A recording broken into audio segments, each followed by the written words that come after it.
2. Nambalat. A Nambalat le gustaba matar. No a personas. Personas nunca, sino animales, a esos los podía matar. Sobre todo a los pequeños. No estaba seguro de por qué eso le hacía sentirse mejor. Simplemente, así era. Estaba sentado en el porche de su mansión, arrancando una a una las patas de un cangrejito. Había una sensación de placer en ir arrancándoselas. Tiró levemente de la primera, y el animal se tensó. Luego tiró con más fuerza, y empezó a agitarse. Los ligamentos resistieron, luego empezaron a rasgarse, seguidos de un rápido chasquido. El cangrejo se agitó un poco más, y Nambalat le alzó la pata, sosteniendo al bicho con 2 dedos de la otra mano. Suspiró satisfecho. Arrancar una pata lo tranquilizaba, hacía que los dolores de su cuerpo se retiraran. Arrojó la pata por encima del hombro y pasó a la siguiente. No le gustaba hablar de esta costumbre suya. Ni siquiera se lo mencionaba a Aelita. Era solo algo que hacía.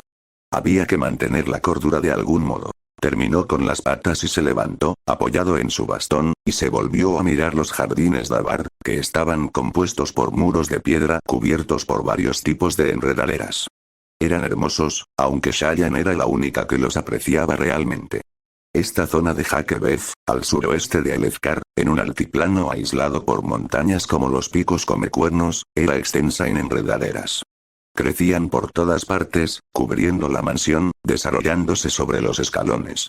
Al aire libre, colgaban de los árboles, crecían en las extensiones rocosas, tan ubicuas como lo era la hierba en otras zonas de Rosar. Balat se acercó al filo del porche. Unos cantarines salvajes empezaron a cantar en la distancia, rozando sus conchas irregulares. Cada uno tocaba una nota y un ritmo distinto, aunque en realidad no podían ser consideradas melodías. Las melodías eran cosas de humanos, no de animales. Pero cada una era una canción, y en ocasiones parecían cantarse y responderse unos a otros. Balat bajó los escalones uno a uno, mientras las enredaderas temblaban y se retiraban antes de que sus pies se posaran. Habían pasado casi 6 meses desde la partida de Shayan. Esta mañana, habían tenido noticias de ella a través de la víncula Cañas. Había tenido éxito en la primera parte de su plan, y se había convertido en pupila de Hasnakolin. Y así, su hermana pequeña, que nunca antes había salido de las propiedades familiares, se preparaba para robarle a la mujer más importante del mundo. Bajar los escalones era para él un esfuerzo deprimente. 23 años y ya soy un lisiado, pensó. Seguía sintiendo un dolor constante y latente. La fractura había sido mala, y el cirujano había estado a punto de decidir amputarle la pierna entera. Tal vez podría estar agradecido de que eso no hubiera sido necesario, aunque siempre tendría que caminar usando un bastón. Skrak estaba jugando con algo en el jardín de retiro, un lugar donde habían plantado hierba cultivada y al que habían mantenido libre de enredaderas.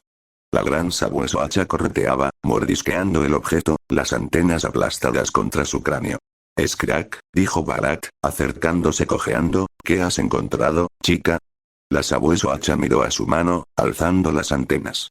La sabueso tronó con 2 voces resonantes que se solaparon una con otra, y luego continuó jugando. Maldita criatura, pensó Balat con afecto, nunca obedece adecuadamente.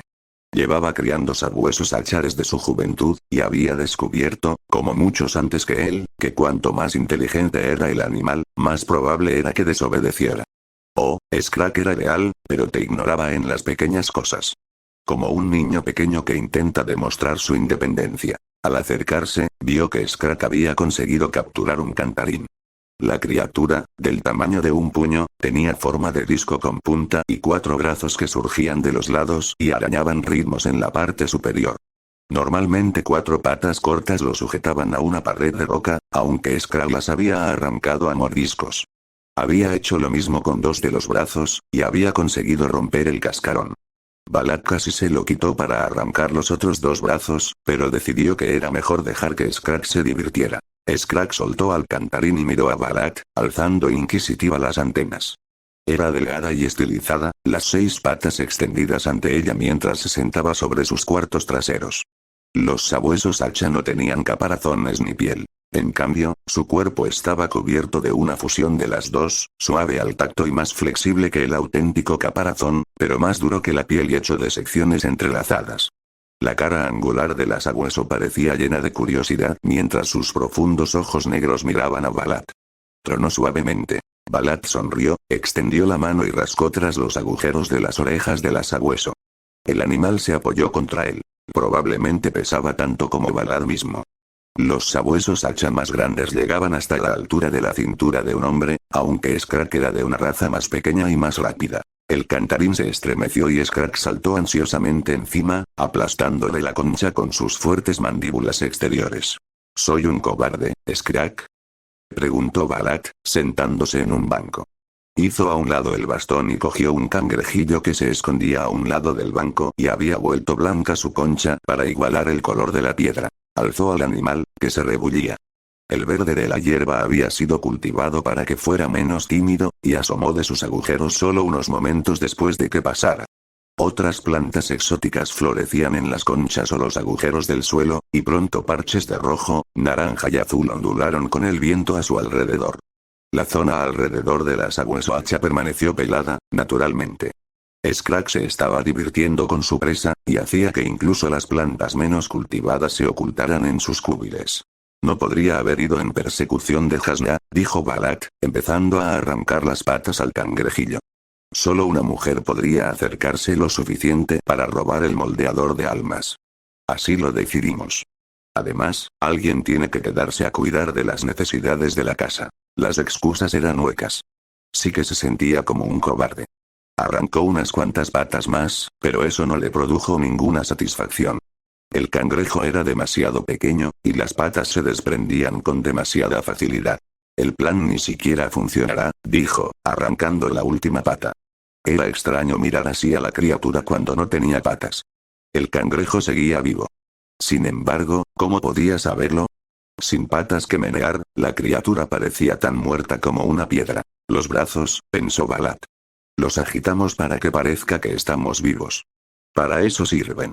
Metió los dedos entre las mitades del caparazón del cangrejo y empezó a separarlas. En esto, al menos, notó una sensación de resistencia. Eran una familia rota. Años de sufrir el temperamento brutal de su padre habían impulsado a Asajusu al vicio y a Tetuikim a la desesperación. Solo Balat había escapado ileso. Balat y Shayan. A ella la habían dejado en paz, intacta. En ocasiones, Balat la había odiado por eso, pero ¿cómo se podía odiar a alguien como Shayan? Tímida, callada, delicada. Nunca tendría que haberla dejado marchar, pensó. Tendría que haber habido otro modo. Sola, ella no lo conseguiría nunca. Probablemente estaba aterrada. Era asombroso que hubiera conseguido tanto. Arrojó los pedazos del cangrejo por encima del hombro. Si tan solo el Aran hubiera sobrevivido.